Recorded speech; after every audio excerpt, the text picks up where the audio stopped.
get me points towards minority participation. So we all saw the Georgia Dome being built, 1.5 million. Okay, so it's 33% of that money that was set aside for minority companies, okay? You can't do municipality work in any city without having what is called minority participation. Okay, so I've done City Hall sidewalks, concrete on the Trinity Street side. I've done the handicap ramps at the airport, fire station number 33. And my biggest minority contract, minority participation job was at Dobbins Air Force Base, where we poured 125 cubic yards of concrete for a multi-vehicle charging station. We worked right next to the Black Hawk helicopters, where we were told that if you take pictures out here, you risk being shot. Okay, so real high energy, real high stress level, security clearance and everything to work on that job. I've also been buying real estate for a long time.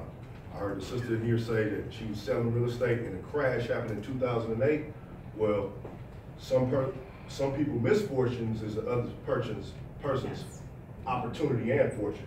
I say that to say is around that era when everybody else started losing is the time when I was buying, okay? So buying in that era for me, 1310 Lorenzo in Oakland City, I know y'all familiar with Oakland City, I bought that house for $7,000. 1135 Hood Drive duplex, I bought the duplexes for $10,500.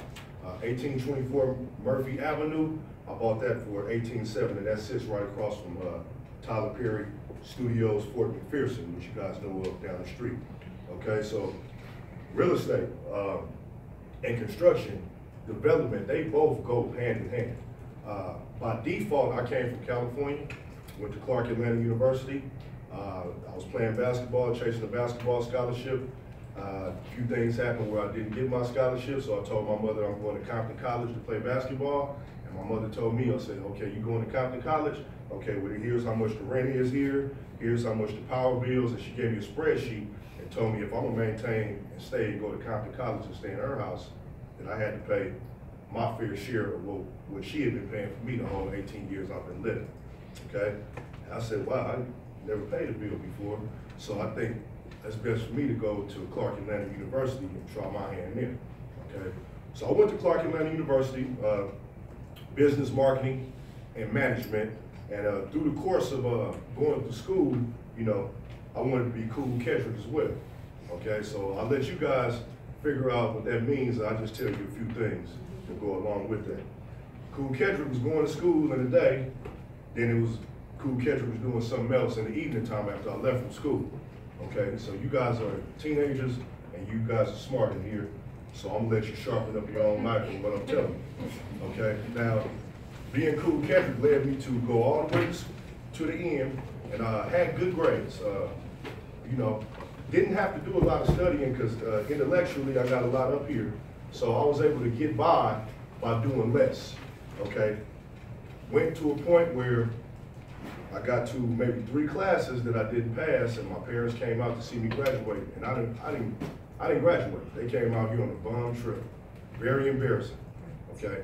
I turned left and embarked upon a whole nother venture, which led me to 285 Martin Luther King apartments, where I was going to an apartment to see somebody, not knowing when I opened up a door, there was somebody waiting on me on the other side of that door.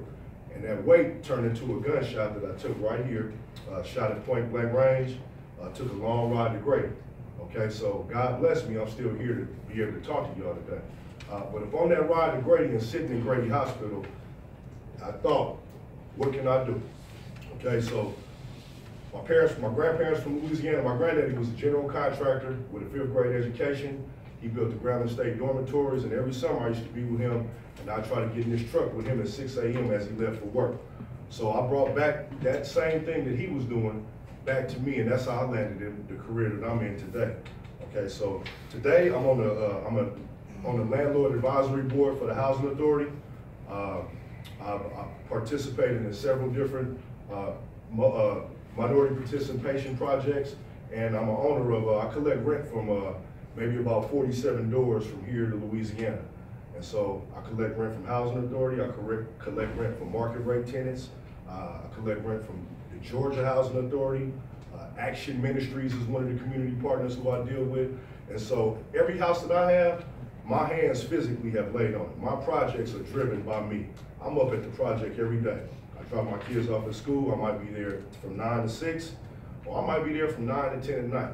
Whatever it takes, but I'm gonna be there to make sure that the execution of me buying this house, renovating this house, and putting it back on the market gets executed, or that this concrete job gets done correct, so I don't have any backlash on me, because my name means a lot to me. Okay, you find in your name, you don't have to advertise. When your name is out there, people will call and look for you. I don't look for things all the time. People come find me, but I do look for houses. And recently, I just bought 6 houses in Pittsburgh. Okay, you guys know Pittsburgh University and McDaniel, Stewart Avenue, well, Metropolitan now. That's called Pittsburgh. So that's called, and if we look up on the board, I wrote the word hood, because they call that the hood, right? So they put a bad spin on the word hood, right? But you know what the word hood means to me? That word up there is H-O-O-D. To me, that stands for home ownership, opening doors, okay? And everybody in here needs to aspire to be a homeowner. You don't want to go through life paying rent. You don't want to be on a program where the housing authority pays you money, and then you get an eviction. You get kicked off the program and looking crazy, trying to wonder where you're going to go, okay? So we're in the city of Atlanta, and everybody's watching what's going on in the city of Atlanta. Amazon's coming, all these new companies are coming. It'll be 100,000 new jobs here within the next 2-year period. So that creates an influx of people that are coming into this town. You got all these big projects going on. An influx of people are coming into this town.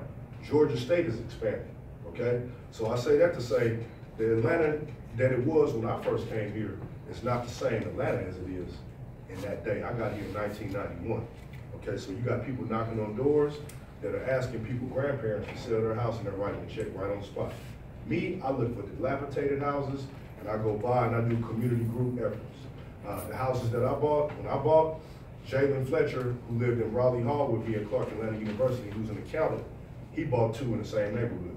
Sadi Shabazz, who was also a classmate of mine, he bought 2 in the neighborhood. So as a group, we together have a total of 11 houses, all in a 4 or 5 block radius of Pittsburgh, okay?